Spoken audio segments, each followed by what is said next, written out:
Prashnopnishat. He is sitting in your heart. He knows very well that you are not loving a person. Through this person, you are loving God only. So according to your feeling, the depth of your feeling, you will get the grace of God.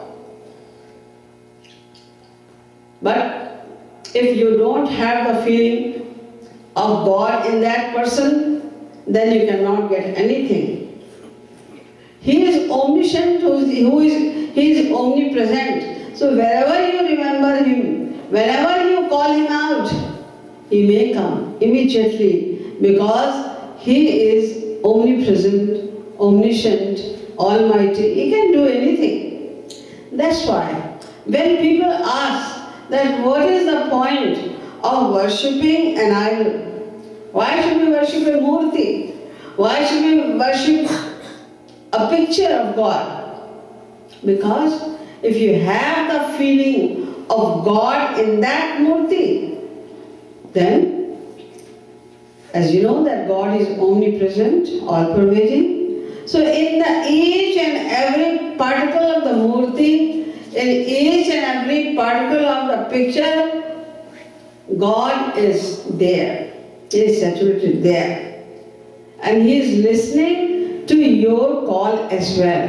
He knows your ideas as well. So even if we worship Him through murti, then who is sitting in each and every atom of that murti, He will give answer to you.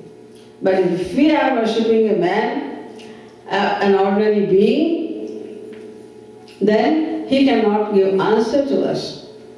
But we should have full faith. That's why generally the saints do not allow us to have the feeling of God in one material being.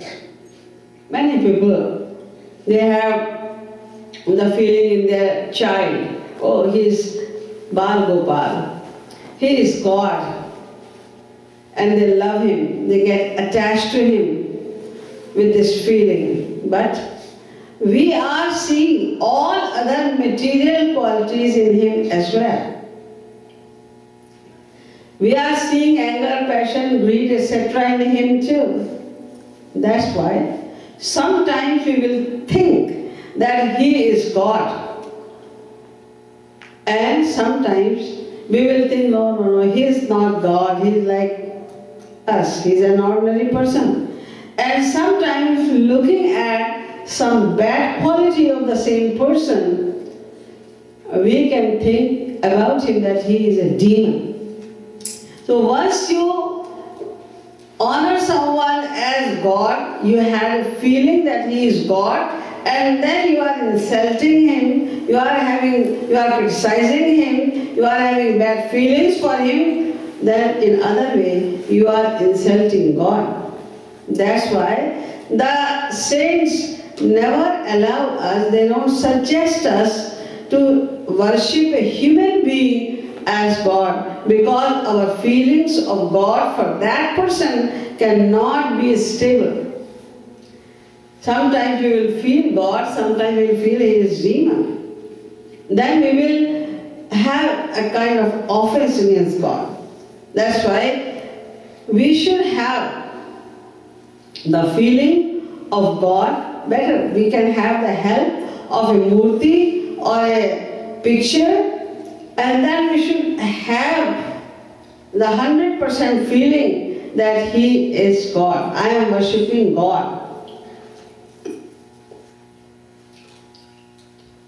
If we have the feeling of God in something or someone, 100%, with 100% faith, then there is no doubt you will realize God for sure.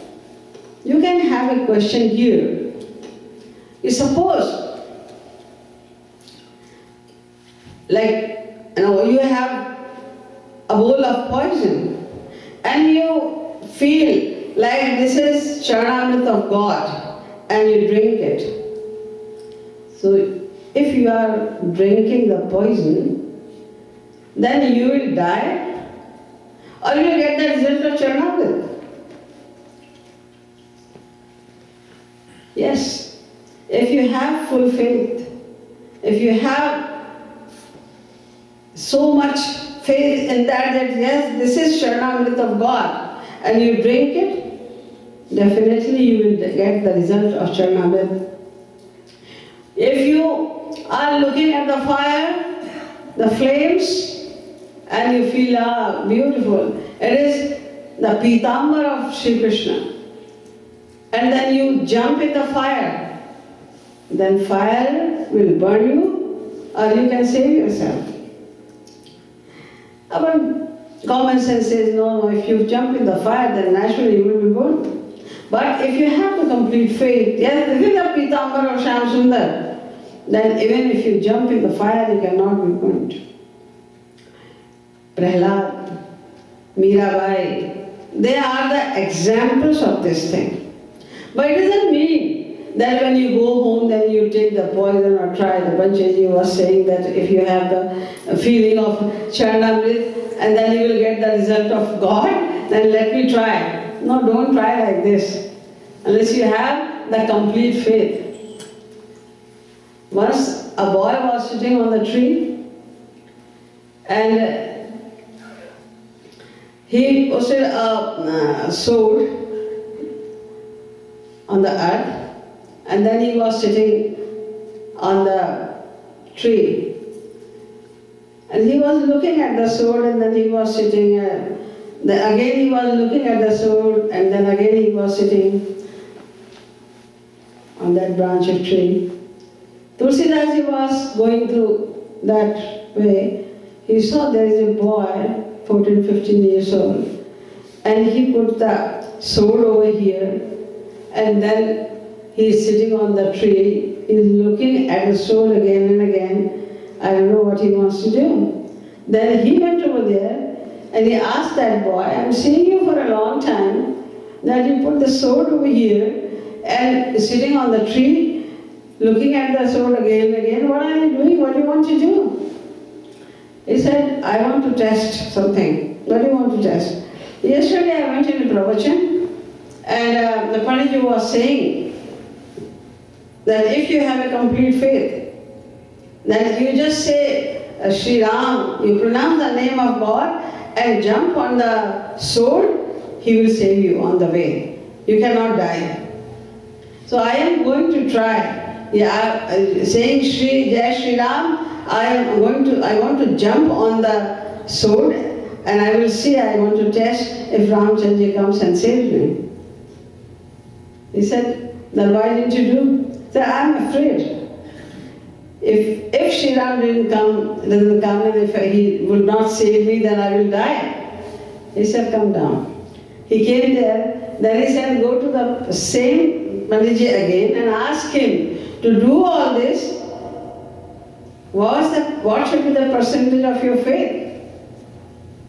If you have 100% faith, only then God will save you.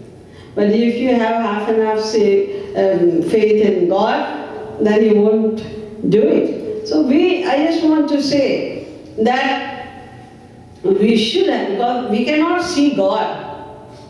We are the material beings, we don't have divine eyes, divine senses to see the form of God. All the God is here all the time.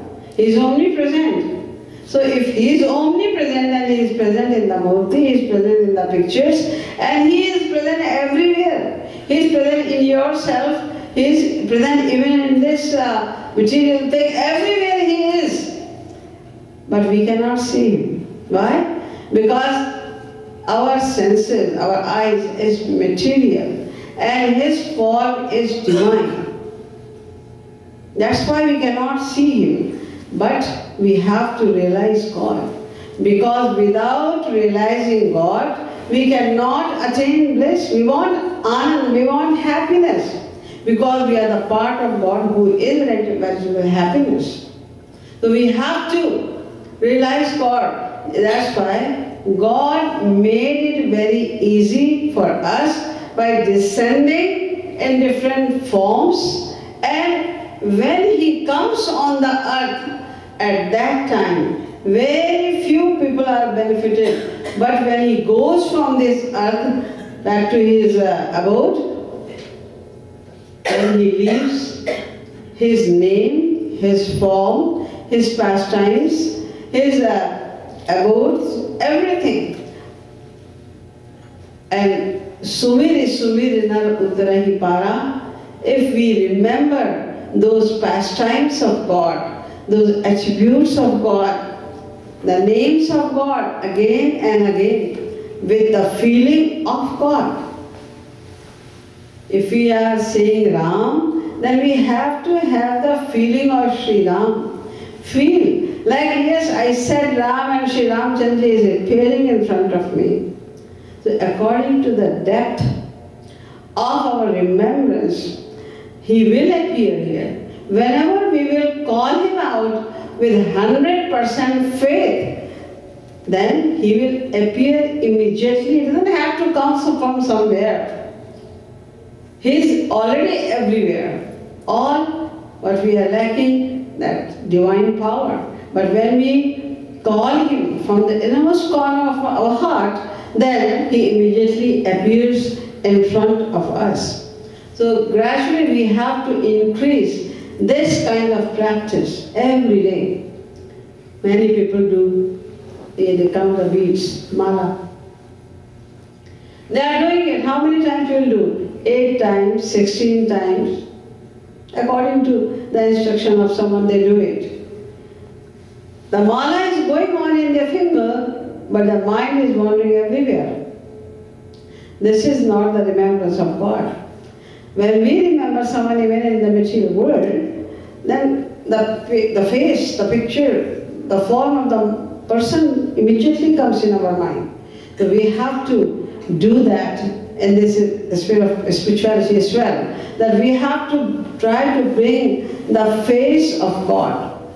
We have to feel like, yes, God Himself has appeared in front of me in His divine form.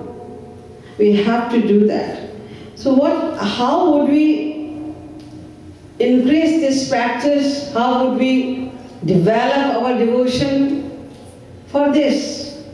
There is very good instructions given by Jagadguru Swami Shri Kripalu Ji Maharaj in one of his bhajan, Aho Hari Ohu Din Kav Aiham.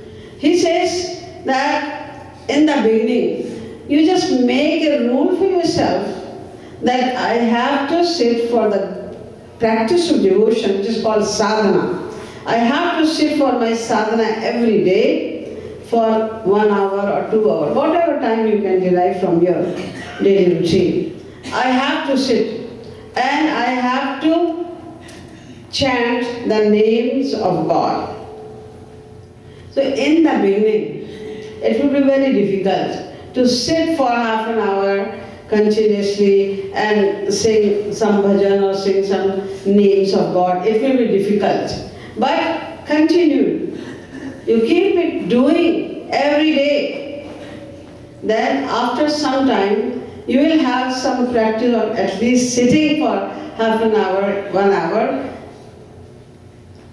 and sing the bhajan or chant the names of God. You can do it. You will be able to do it. And then second thing is this, that we should know that without Rup Dhyan, any kind of practice of devotion is futile. There is no meaning of that kind of devotion. So we have to practice this also, to do Rup Dhyan. This is the